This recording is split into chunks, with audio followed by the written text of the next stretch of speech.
Ahislata and cha isquis chestinma and chaspaus talichast. Hello, my friends. And I'm LoVina Louie. I come from the Sistichuamsh. I come from the Nimipu, from my mother, Norma Jean Louie. And from my father's side, I come from the Snikes in Sokchin. And that's the Okanagan and Lakes bands of the Colville Confederated Tribes. I am very happy to be here today to start this new year with everybody. It's definitely been a challenging year last year with a pandemic and the civil unrest in our nation, an election year. It's just been a crazy year this year, and so I'm really happy and honored to join you today. Let me see. Oh, there we go. It was a little bit dark, right? We want to bring light into 2021, so we needed some light to get us going today. So I'm really excited today to let everybody know that the Native Wellness Institute has some upcoming trainings. So January 12th and 13th, we have the New Year, New You, which is what I titled my talk today about. And we have January 14th and 15th, we have Healthy Relationships. And an exciting training that we have with some amazing young people. January 19th and 20, I-20SP is going to be having a young people's gathering. And so Indigenous 20 something project is what I-20SP means. And we have some incredible young people who do that program. Shailene Joseph, Sierra Tomas, Dosh and Chelsea, Martin, Sahara. There's just a lot of young people that are powerful people that are making their way. I think Dosh and Chelsea might be over the 20 something. But like, for example, this beautiful shirt, if you guys can all see it, it says Ancestral Love. This shirt was made by Shailene Joseph. She's the artist, and she's one of our staff members at the Native Wellness Institute who does a lot of work with our young people. And she's just a beautiful artist. She's a beautiful person. And she has been a part of the I-20SP since its beginning. They have made short films to help young people in dealing with all the different issues that they face. And so I hope that you can join us for these trainings. Again, January 12th and 13th, you can register online at nativewellness.com. For the New Year, New You training. You can register for Healthy Relationships. That will be January 14th and 15th. And you can register for I-20SP on January 19th and 20th. If you have any questions, you can go to our website at www.nativewellness.com. The Native Wellness Institute has been providing these power hours since the pandemic started right off the bat in March.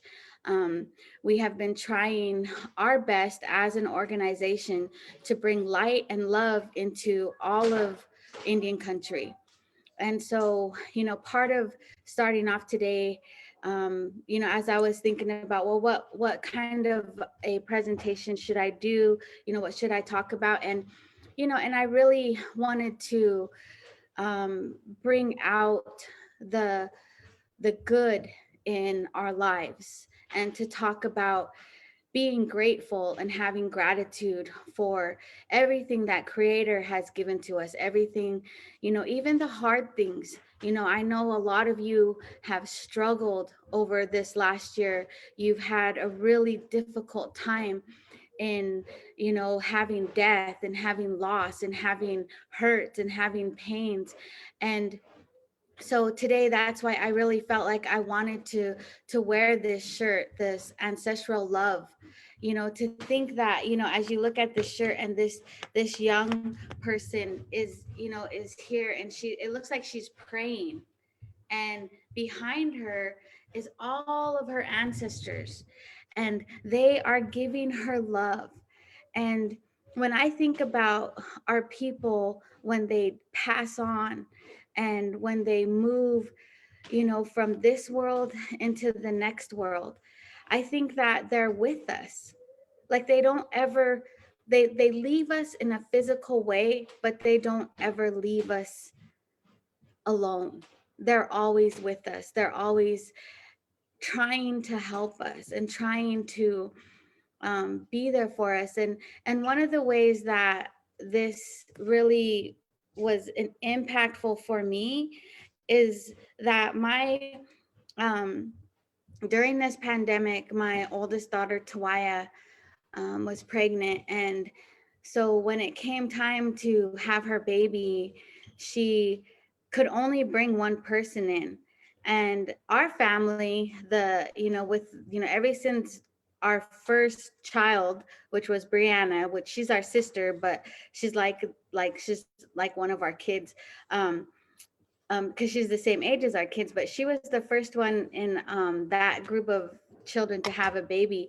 And our entire family was in that room as she gave birth to Kiki.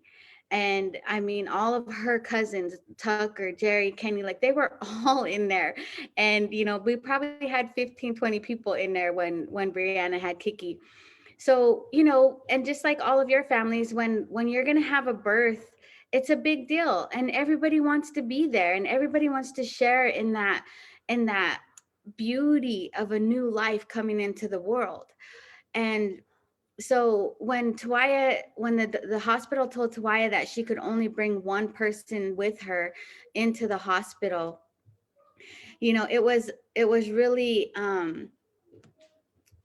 like I knew that she had to choose Nate to go, and that was fine. He's the dad, right? But as she was in the hospital and I was home with Lene and Love, baby Love, I I was praying, and I prayed and I prayed that my sister Dolly and my yaya and all of our family members would be there to help her as she brought this baby into the world, and that they would just be there with her.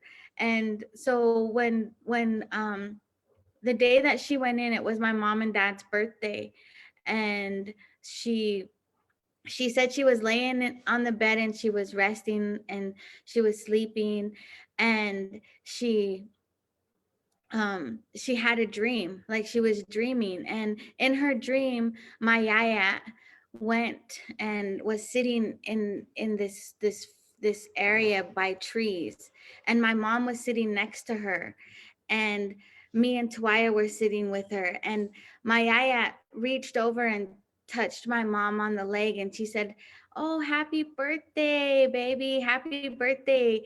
And so my yaya was telling my mom happy birthday, and then they start laughing and telling jokes, and Tawaya said it was so beautiful to see my yaya.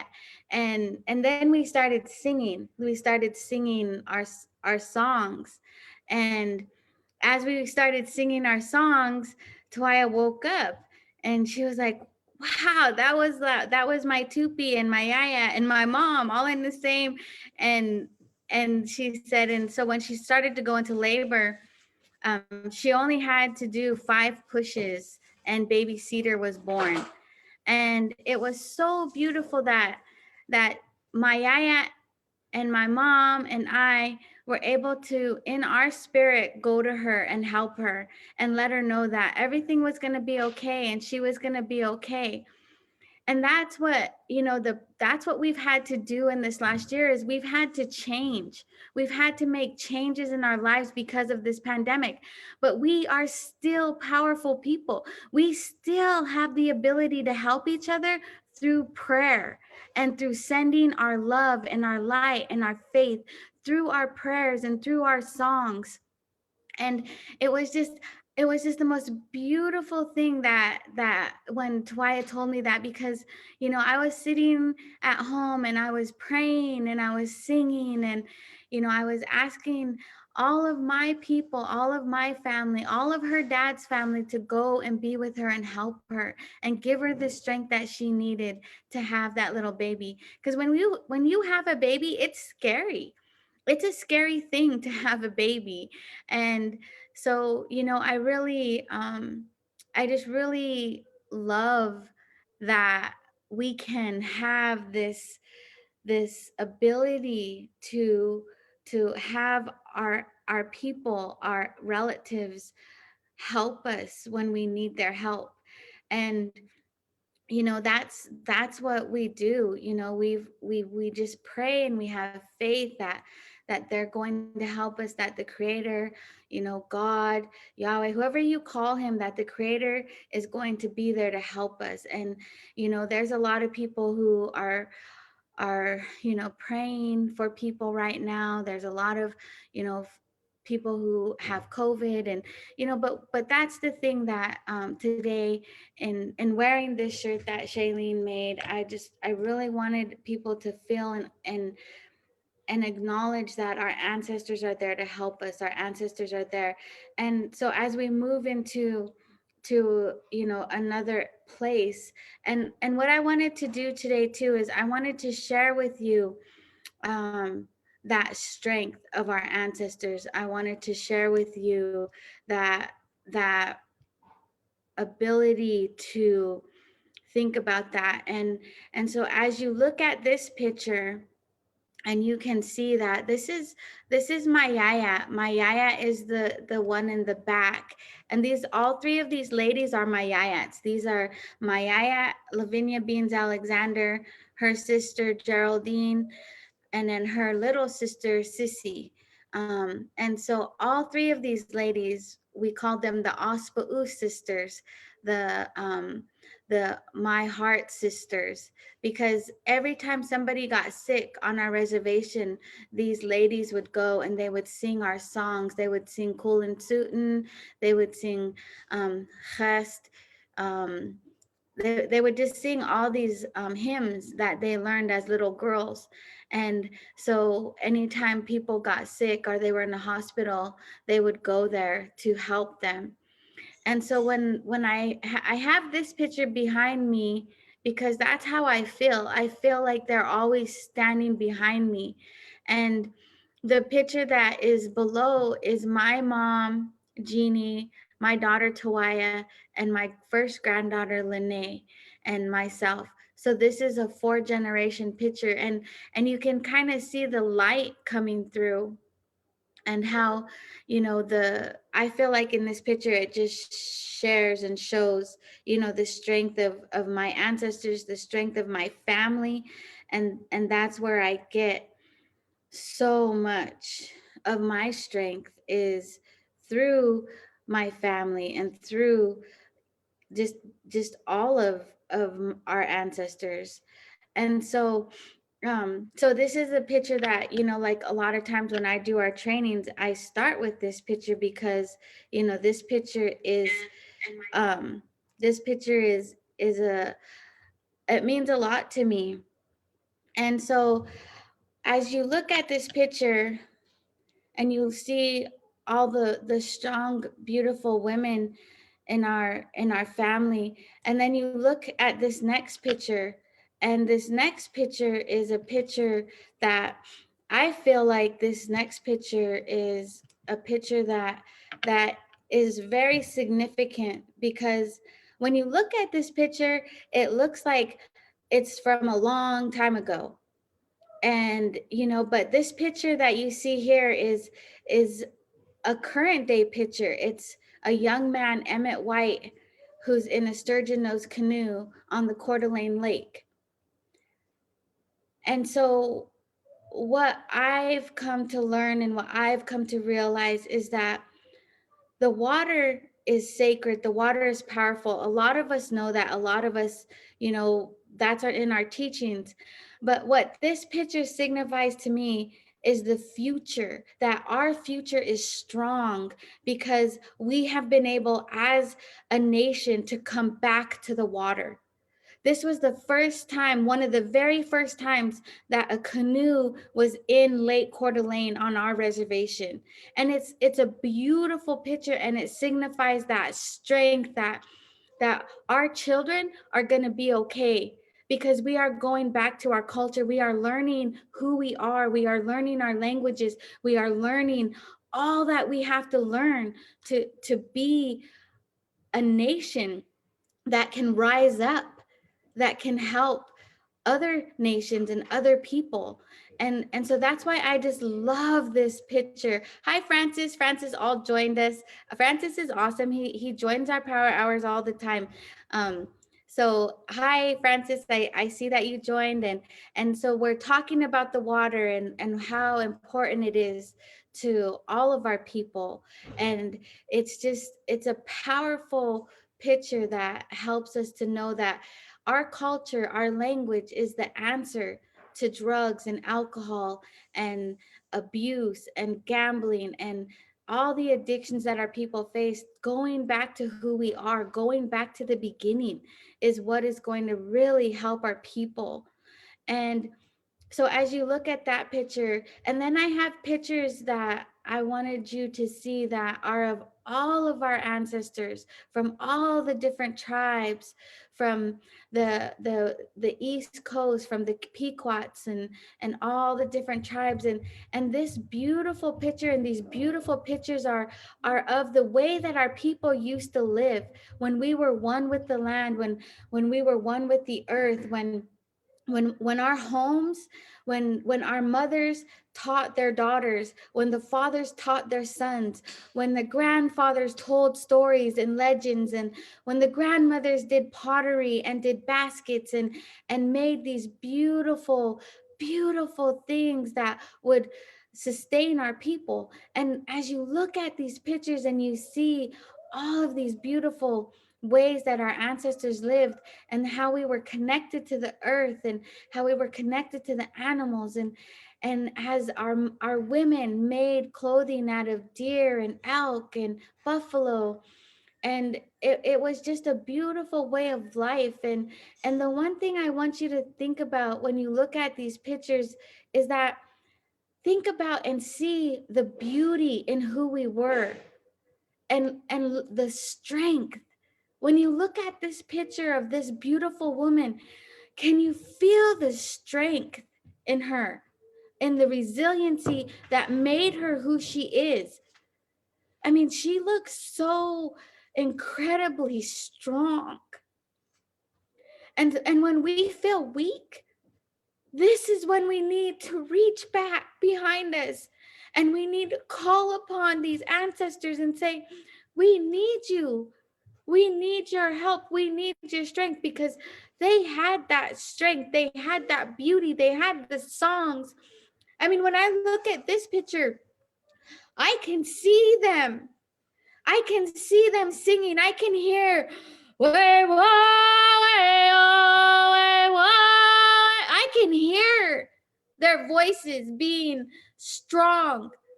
I can hear them from 500 years ago as they sang these powerful songs. And you can feel the strength as you look into their eyes. You can feel the power of the medicine, of the spiritual strength that they carried. You can see, you can feel the beauty of our indigenous people from all across Turtle Island. This is a picture standing of our little ones before they made the dams, before they stopped the salmon. You can see the water raging behind them, that the salmon used to fight to get back home. Our people are like the salmon. We have that fight in us. We have that fight in us to get back home. We have the ability to pull our ancestors and fight to live, fight to breathe.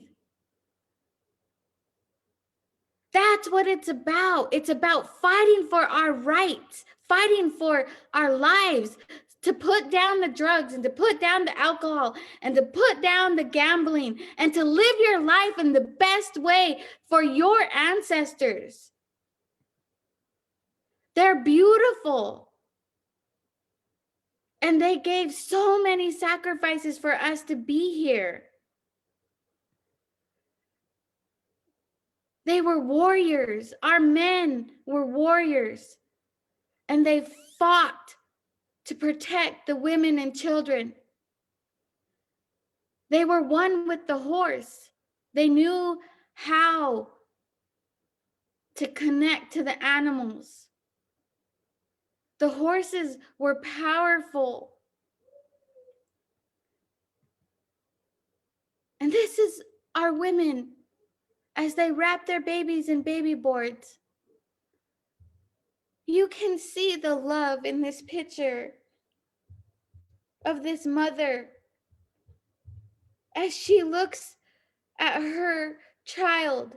You can feel the love between this mother and this child. Our grandmothers, as they carried their grandchildren on their backs, they wrapped them, they were secure and they were safe.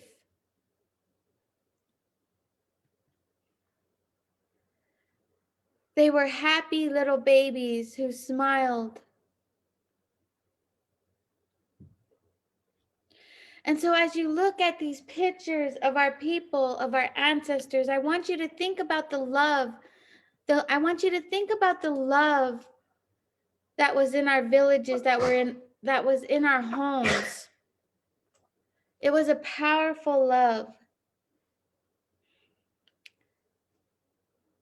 And I want you to imagine what it would have been like as a mother, as a grandmother wrapped their baby in a baby board and told their child to walk in beauty, to walk in strength, to know our language, to know our songs.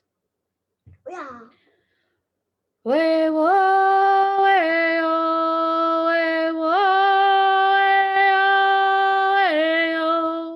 we wo, we wo, we hi, we ha, we ya, we ya, we ha, we ha, we ha, we ha, we ya, we ya, hey yo. We ha, we ha, we ha, we ha, we ha, we ha, we ha, we ha, we ha, we ha, we ha, hey yo. Feel the love of your ancestors and know that as you walk on Mother Earth today, you walk on their prayers. They prayed for you. They prayed for us. And it was a beautiful prayer and a beautiful song. And so when you think about the beauty of our ancestors, and you think about what happened to our people, why are we full of, why do we see drugs and alcohol and suicide, car wrecks? Why do we see that? What happened to our people?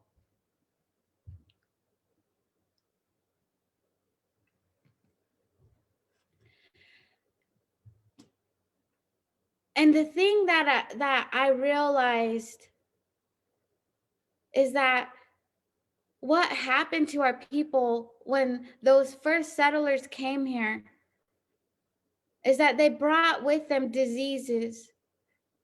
They brought smallpox and scarlet fever. In some of our tribes, all of our people died. In some of our tribes, 90% of a tribe was killed by one epidemic, 60%, 50%, 38%. The Cherokee, the Aztecs, the Omaha,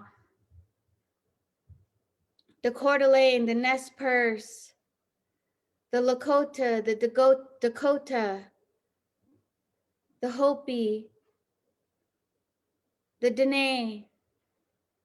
If you can imagine 50%, 80% of your people dying, what would that do to you mentally, physically, spiritually, and emotionally? It would have been devastating. We are feeling some of that devastation today with this pandemic, with COVID, with the loss of lives. And so as you think about what happened to your ancestors and why the love was lost, and that the soldiers in that came here gave us blankets infected with smallpox. If you compare that to today, that would be like the government, the United States government, giving out blankets infected with COVID. That's what it would be like. That's what they did to our ancestors, is they gave us blankets infected with smallpox, with scarlet fever, and it nearly wiped us out. We went from millions and millions of people on this continent to 500,000. More of our people died in those epidemics than that were lost during more of our people died than were lost in Germany. It's unbelievable what happened to our people. And you can see the tribes on the East Coast, the Pequots, the Nuset, the Wampanoag. All of these tribes, there were tribes all over the country. And as you look at over on the left side of this map, and you can see that this whole country was full of indigenous people, 10 to 18 million. I don't think they actually even have an exact number, but we were reduced by the 1900s to 530,000. And as they pushed people from the East Coast to the West, as they pushed them from the Cherokee Trail of Tears, as they pushed them, people died along the way. Can you imagine going 1,500 miles in your moccasins, in your buckskin dress, and carrying your baby on your back? And as people died along the way, they weren't even allowed to bury them. When you think about Chief Joseph and the Nez Perce War, when you think about the Navajo Long Walk, the Cherokee, the Trail of Tears, and you think about all of these things, our people went so far, and they had to. They didn't have a choice. When Chief Joseph was in the Wallowa Valley in Oregon, down in Oregon, he just wanted to continue to sing his songs and say his prayers in his own way. And when they went through all of those battles, he fought battle after battle, running from the government, trying to get to Canada. There were so many battles. And they made it. They were 30 miles in Montana from the Canadian border when the cavalry caught them. And you can feel it and hear it in his voice when he said, "From where the sun now stands, I will fight no more forever. Let me gather my children. Let me gather my people who are still alive in the woods, in the forest. Let me gather who's still alive." And when they took him to Oklahoma on a train as a prisoner of war, And all he ever wanted was to go home to the Wallowa Valley. And he was never granted that right to go home.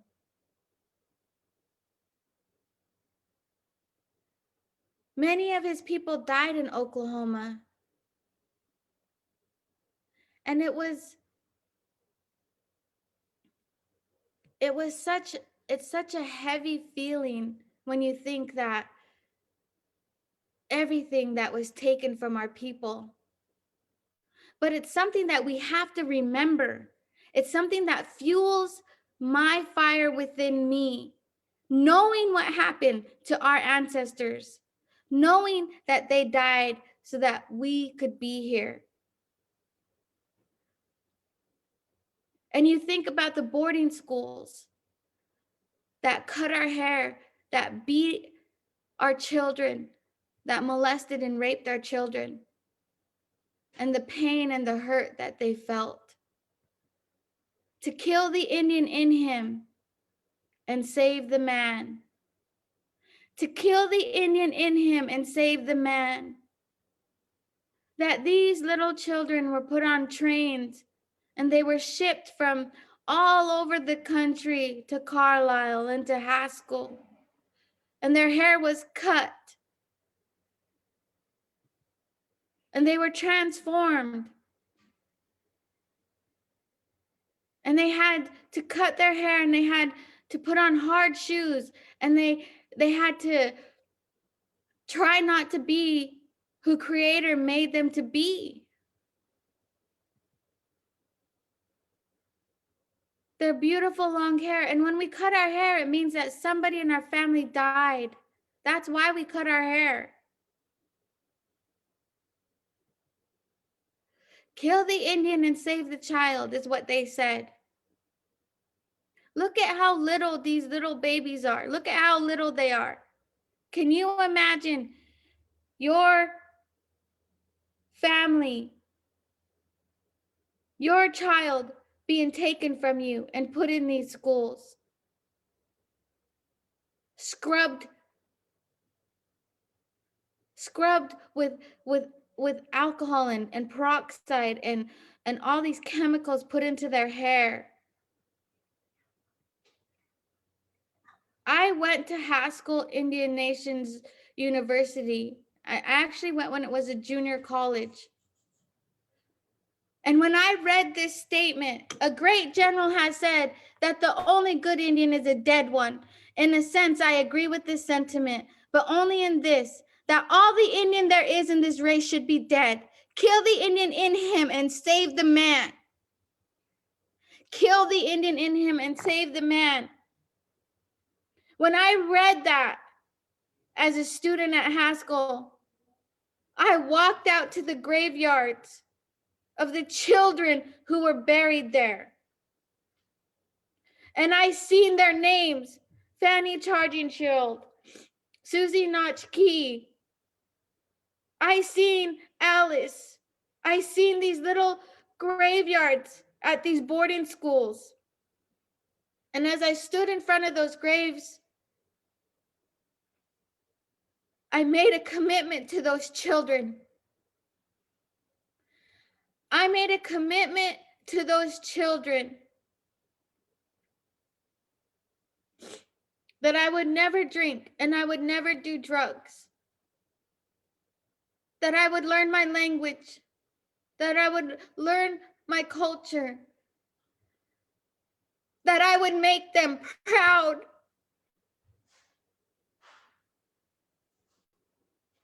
that they didn't die in vain, that I would live my best life for them. I made a commitment to those ancestors, and they are the ones who stand behind me and who stand behind you. They are the ones that we need to make proud. You have to live your life in a good way for them. Stop pulling each other down and start uplifting each other. We have to be able to to let go of the hurt and the pain so that we can help each other, so that we can uplift each other. And that was that commitment. That was the commitment that I made to those children. A lot of things happened to our people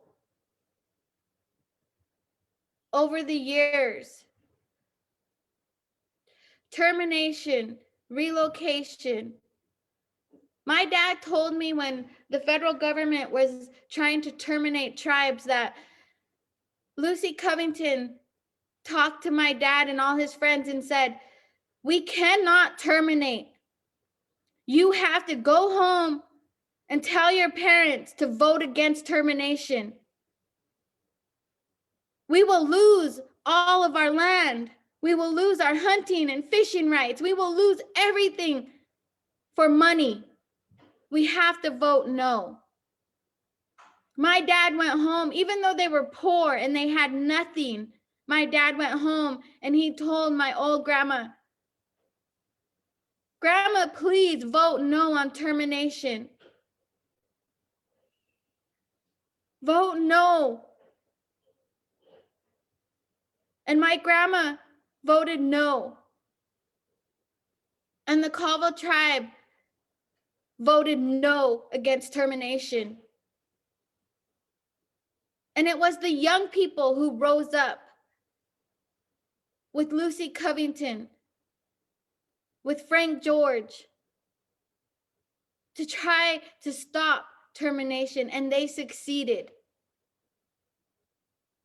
And so there were many tribes to this day who are still trying to get federal recognition because of termination, because their tribes were terminated back in the 1950s and 60s. That wasn't very long ago, where the federal government actually passed a thing to terminate us as nations, as people.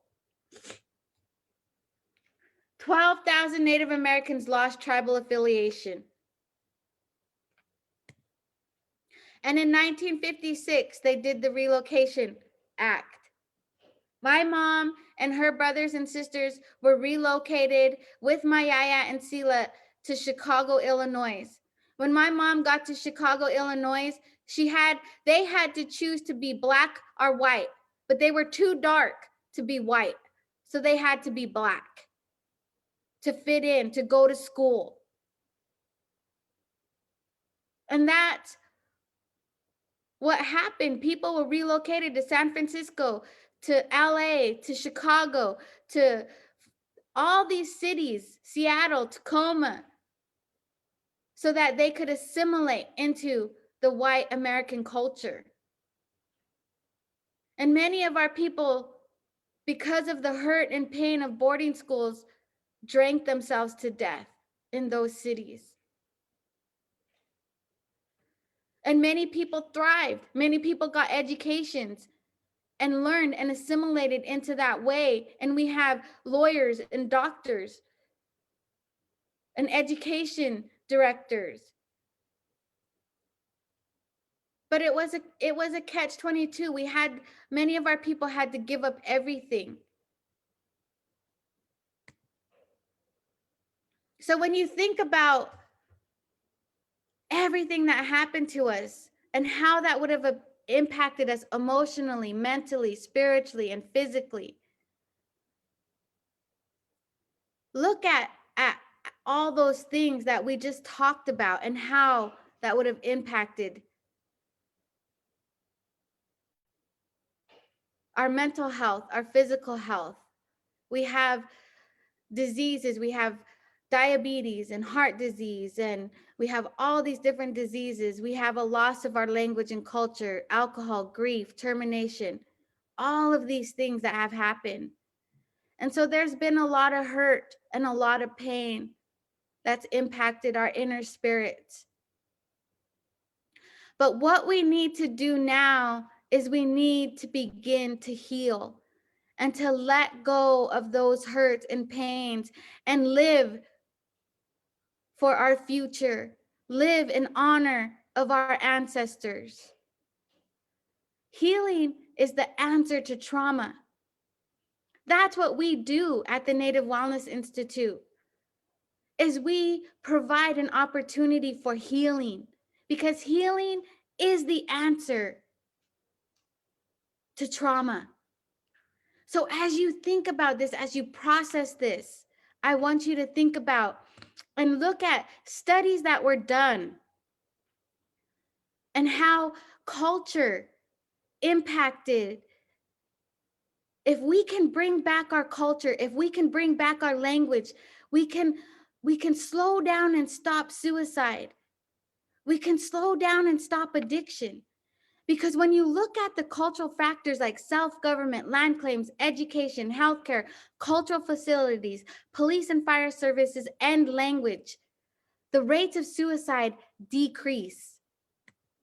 And if you can look at just the language, the presence of language is so powerful, because our language is who we are. And so as you think about your life, and as you think about what you're doing in your life, how are you bringing back this knowledge, this culture? How are you bringing it back? When I look at this picture, this is my mom. And I see so much love in this picture. And this is my daughter, Tawaya. My mom has passed down so much knowledge to me, to my children. She is the strength of our family. She has so much knowledge. And I look at this picture and I see so much love. Even though my mom was hurt, and even though my mom went through boarding schools and went through so much hurt and pain, she still has the ability to love her children and her grandchildren and her great-grandchildren. And she, as a mother, is who I want to be and who I work hard to be as a mother.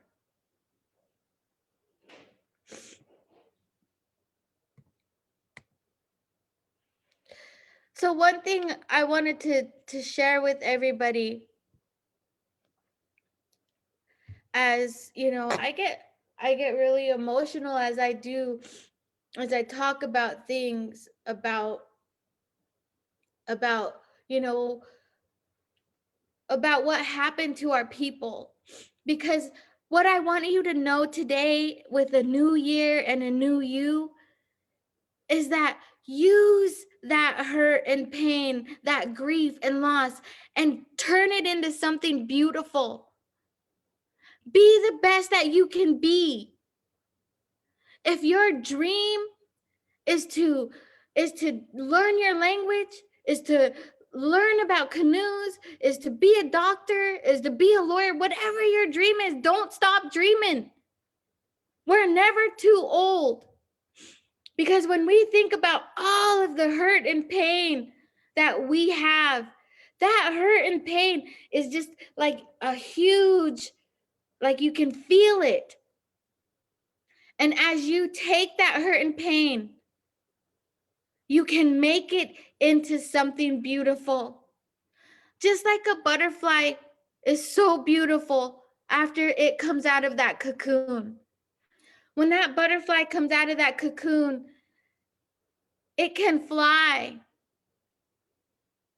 It has the most beautiful colors. It's a beautiful being. And that's why I love butterflies. That's why butterflies are my strength, because I know that I'm always transforming. I'm always changing. Because, you know, we go through hurt and we go through pain all the time. It doesn't just all of a sudden stop. So we have to be able to grow. We have to continue to grow and to turn into beautiful butterflies. One of the things I think that gives me hope is that, see these earrings? These earrings that I'm wearing, they were made from Jackson Wolf from the Yucatan people in Alaska. And he is one of the most amazing young men that I've ever met. And when I went to Alaska, Yucatan, and I was with Robert, and we sat down with Jackson, and we asked him, "What does your name mean, Jackson, your Indian name?" And he told us what his Indian name was. And he said it meant the person who sits on the front of the canoe. And I don't remember the exact meaning, but the way that he explained it, and when he told us we have to learn our dances and we have to learn our songs and we have to learn how to gather the medicines and gather, because that's who we are. That's who our ancestors made us to be. And that's all I want to do. That's all I want to be. And that's exactly what inspires me every day, is that all the loss and hurt that I have suffered in my life, I have transformed that into a fire that says, help your people, help my people the best way that I can. For 20 years, I've done a program on the Coeur d'Alene Reservation called Rock in the Res. For 20 years, I invested my heart and soul into our children. And in the beginning of Rock in the Res, all of the songs and the videos that we made were about hurt and pain. And as we got deeper into it, into this program, I started to see a shift. In year 10 of Rockin' the Res, my niece Mariah was 9 years old. And as we did Rockin' the Res, she was the youngest of my sister Dolly's kids. And my sister Dolly died in an alcohol-related car wreck when Mariah was 9 months old. And I was already doing Rockin' the Res when my sister died. And I had to stop for a while. But when I came back with more passion and more love to help our people. And so for after my sister died, it was probably about 5 years later when we had Rockin' the Res, and my niece Mariah was one of the ones, and Rachel Arthur, and they sang songs about love and friendship and a beautiful world. And I seen a shift in 10 years. And then as we went further into Rockin' the Res, and we started teaching more of our language and our culture, I remember one time we were doing, we had them beading earrings and making baskets, and our youth programs are really, really good at the Coeur d'Alene Reservation. And so they were doing all these crafts, and we had these one little boys that were in the group, and I remember their mom called me, and she said, "LoVina," she goes, "my boys came home and they beaded me a pair of earrings, and it was the best gift I've ever received." And JJ wouldn't put down those earrings until he finished. And so the transformation that we can see in our young people when we give 110% to them is amazing. And in the last couple of weeks, I had the honor of praying and smudging our new Boys and Girls Club. And for when I first started at Rock and Res 20 years ago, my dream was that we would have a facility for our kids, that we would have a place for our kids to go. And before I left as the director of our wellness center, we had the plans to build a brand new facility. Last week, I brought my family, my grandchildren, to our new Boys and Girls Club with a swimming pool, a wave pool, a big, huge slide, a play area for all the little guys, a brand new gym, classrooms, a teen room. So I dreamt of that with Cheryl Wexel, our director. I dreamt with her every day that one day our kids would have a place to go. That one day our kids would have a place that was for them. And our tribe made that a reality. Our tribe made that a reality for our kids.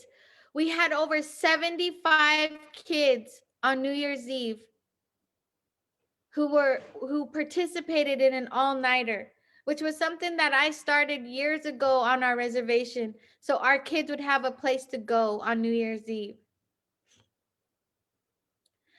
And that's the power that we have. That's my why. I do what I do to make my ancestors proud. Every day when I wake up and I look in the mirror, I ask myself, how am I going to make my ancestors proud today? What am I going to do? What am I going to do to make my ancestors proud? And as the water comes down in the shower, and I do what my dad taught me to do, and I ask the water to clear my heart, clear my mind, allow me to be a good person, to bring good into this world. I ask the water every morning. I take my water and I say, I love you. You're beautiful. You're amazing. You're healthy. You're strong. Do good today. Offer good to all people. And I drink my water.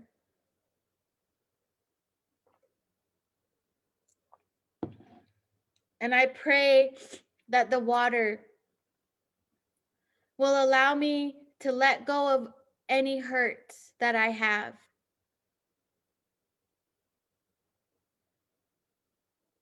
So I pray every day for our people, for our nation, for the world. For I know we've had our Australian, our New Zealand brothers and sisters that were watching today. And I have such a strong connection to our Aboriginal people from all over the world, because we are all connected. And it isn't just our indigenous people, but it's all people. It's all human beings. We all bleed red blood, irregardless of what color our skin is. And we have to help each other. I have white friends like Cheryl. I mean, Cheryl Wexel was like the most amazing person in my life that helped me, that taught me how to coach and teach as a director, as a manager, as a person who works with youth. She taught me that by showing me, like she would be out there cleaning the bleachers as the director of our wellness center. She would be cleaning the bleachers. She would be chaperoning dances with me until midnight. We would work 16-hour days. But But she taught me by example. And that's the kind of teacher that I've tried to be. Is I try not to tell people what to do, but I do it with them. And I am grateful and thankful that I have people in my life that have taught me. I mean, one of the greatest teachings I've had is from Jillian Joseph, that Jillian gives and gives and gives, and she's just so positive. Like, I've never seen her be angry at anybody. And Kimberly Guerrero is my other sister who is like that. They're just, and I work hard to try to be like that, to try to not be, angry and hateful, and to be loving and good. And, when you say a new year, a new me, I mean, it's about how are we going to just be good people. It doesn't have to be about losing weight. And even though I want to lose weight, I mean, that is, your physical wellness is important. And I think that we need to, worry about that. But it's also just about being a good person, right? How are we going to be good people this year? How are we going to help each other? How are we going to reach out to one another? And how are we going to uplift each other? We have to stop hurting each other and start uplifting each other. And that's what life is about. Life is about helping one another and supporting one another. And so I pray that if you're watching, if you have somebody in your life who loves you, somebody in your life who supports you, appreciate them. Because I know I feel that love and strength from my mom and my sister and my children. And that's my bracelet that I got from my sister Debbie.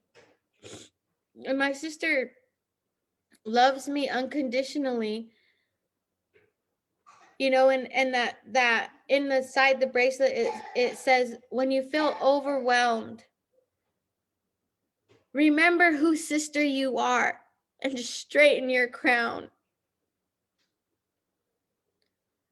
And I feel overwhelmed many times in my life, and I know my sister does too. But we remember that we're sisters, and that we love each other, and that we're there for each other, and that our sister Dolly is with us, that she's never left us. And that's strength. As I say it through tears, but that is strength. And we all have the ability to talk to those who have left, to ask them to help us. I talk to Dolly, I talk to Yaya all the time, and I ask them to help me, to give me strength, to guide me, to show me where I need to go and what I need to do. And then I try to listen to that little voice, because I know it's them. I know it's my creator. So today, as we go into this new year, do what you got to do.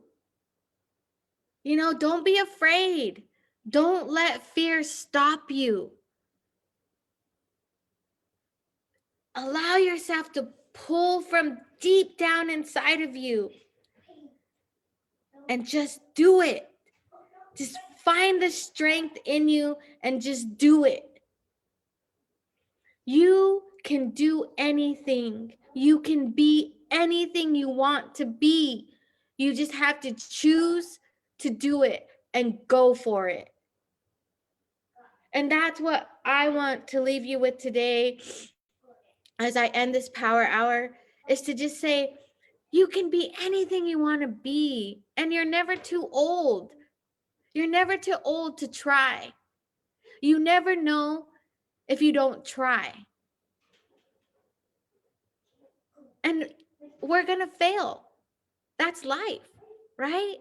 But we got to wipe ourselves off and get back up and try again. Do it for yourself. More than anything, do it for yourself. I love you guys. I pray for each of you. Thank you for listening today.